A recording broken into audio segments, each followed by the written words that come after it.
এই গাছটি সাধারণত ডায়াবেটিস গাছ বা ইনসুলিন প্ল্যান্ট নামে পরিচিত। গাছটি চীন সহ এশিয়ার বেশ কিছু দেশে জনপ্রিয়, তবে এখন বাংলাদেশের বেশ কিছু এলাকায় এই গাছটি পাওয়া যাচ্ছে।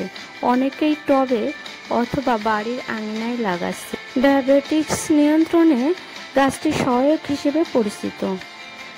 এর পাতায় থাকা প্রাকৃতিক উপাদান রক্তে শর্করার মাত্রা কমাতে সাহায্য করে বলে অনেকের বিশ্বাস।